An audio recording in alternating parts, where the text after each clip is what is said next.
Hola, esto es Aquí América, la revista de la actualidad del continente de France 24. Soy Natalia Cabrera y los invito a este recorrido especial por los hechos que marcaron la agenda en las Américas en 2019. Donald Trump se convirtió en el tercer presidente en la historia de Estados Unidos en ser sometido a un juicio político en el Senado. La Cámara de Representantes aprobó el impeachment contra el mandatario por abuso de poder y obstrucción del Congreso. Les explicamos por qué. 2019 fue el año del despertar latinoamericano. Multitudinarias protestas pusieron a tambalear a algunos gobiernos de la región. Desde Puerto Rico hasta Chile revisamos las demandas y las medidas que se vieron obligados a tomar los mandatarios para hacerles frente. Y repasamos el juicio del siglo, el proceso contra Joaquín El Chapo Guzmán en Nueva York. El narcotraficante pasará el resto de su vida en una prisión de Estados Unidos tras sus cinematográficas fugas de cárceles mexicanas. El presidente Donald Trump pasa a la historia como el tercer presidente de Estados Unidos en ser enjuiciado. Tras la aprobación de la Cámara de Representantes, el proceso pasa al Senado, donde se prevé que no prosperará debido a que los republicanos son la mayoría. Trump será juzgado por abuso de poder y obstrucción del Congreso.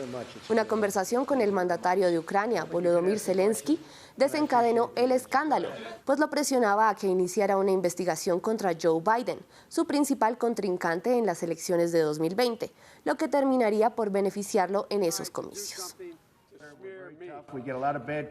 Todo empieza con una llamada el 25 de julio. Donald Trump habla con Volodymyr Zelensky. Le pide a su homólogo ucraniano abrir una investigación sobre Joe Biden, su principal rival demócrata en las presidenciales de 2020, y su hijo Hunter Biden, quien trabajaba como consultor en Ucrania.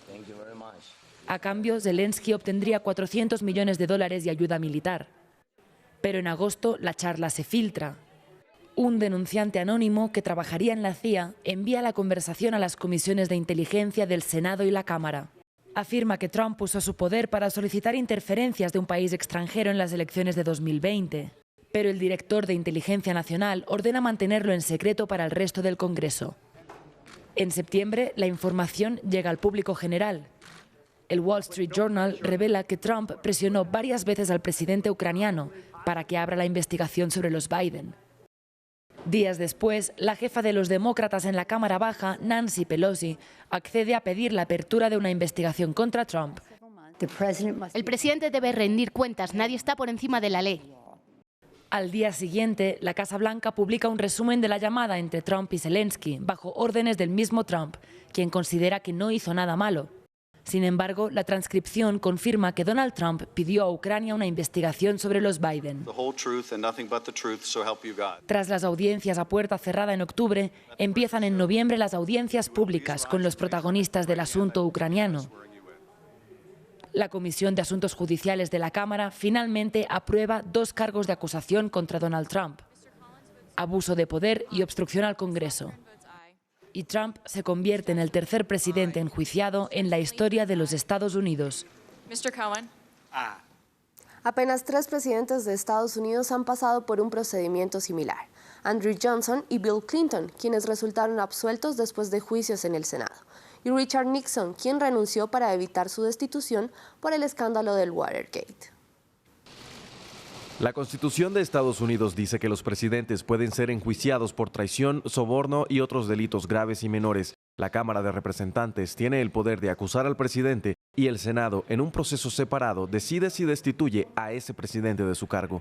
Antes de Trump, solo se habían formulado cargos de juicio político contra 3 mandatarios. El primero fue Andrew Johnson, acusado en 1868 de 11 cargos, entre ellos despedir a un miembro del gabinete sin la aprobación del Senado, lo que era ilegal en ese momento. La Cámara Baja no lo removió de su cargo. El segundo fue Richard Nixon en 1973. El Congreso redactó artículos de juicio político en su contra por el escándalo de Watergate, incluido el obstruir la investigación de su administración, pero renunció antes de que se votara en la Cámara. En 1998, Bill Clinton fue acusado por mentir bajo juramento y obstruir la justicia tras declarar falsamente que no tenía una relación sexual con la pasante de la Casa Blanca, Mónica Lewinsky, pero el Senado no tenía la mayoría de 2/3 necesaria para destituirlo de su cargo.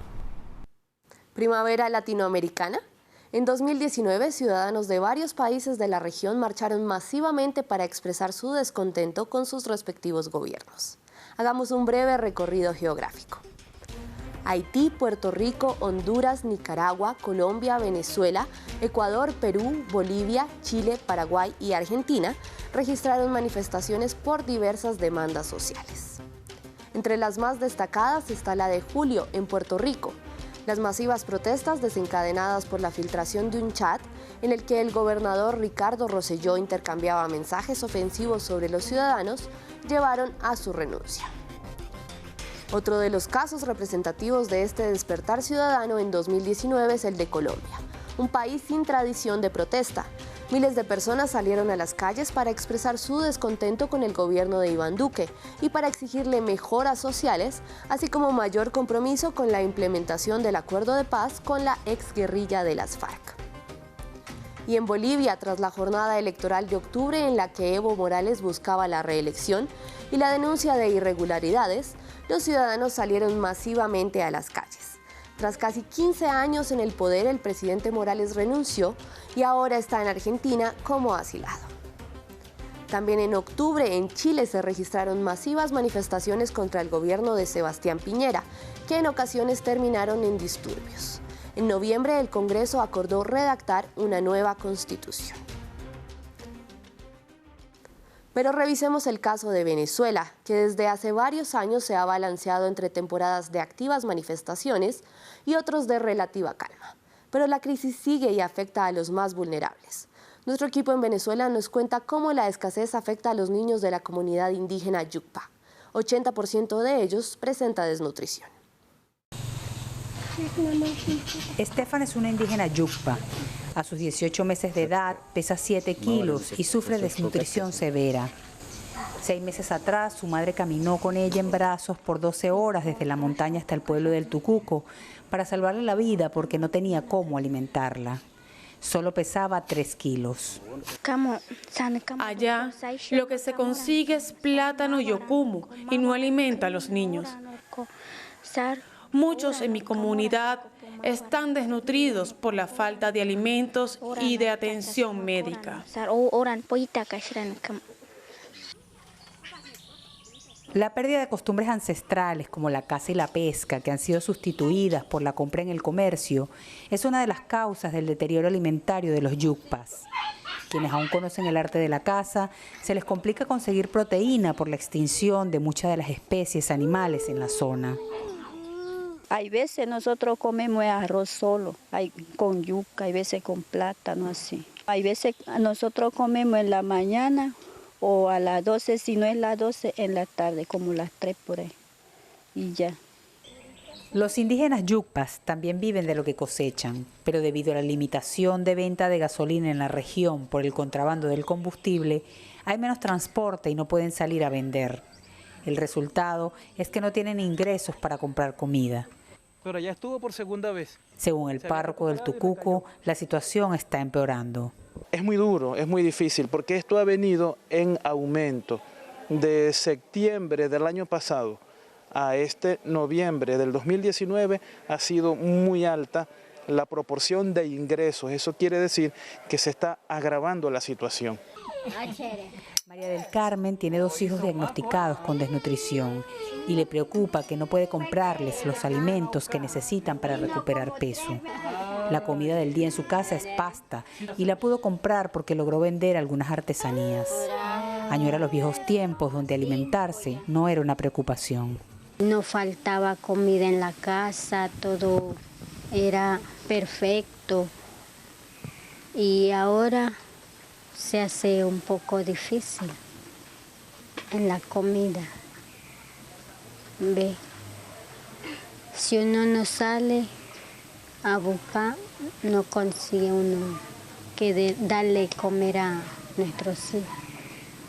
Cáritas incendió las alarmas y declaró una emergencia alimentaria, pero sin acción de las autoridades gubernamentales, los niños seguirán sufriendo a nivel físico y cognitivo por la falta de alimentos. Y otro de los hechos que marcó la agenda noticiosa en el continente fue el juicio contra Joaquín El Chapo Guzmán. Tras el que es denominado como el juicio del siglo, una corte de Nueva York decidió que pase el resto de su vida en una prisión de Estados Unidos. El narcotraficante mexicano fue extraditado a la Unión Americana después de 3 capturas y 2 fugas en México. Veamos la historia preparada por nuestro periodista Andrés Mesa. Fue uno de los criminales más buscados del mundo y su imperio consolidado en el cártel de Sinaloa se extendió hasta Estados Unidos, Europa y Asia.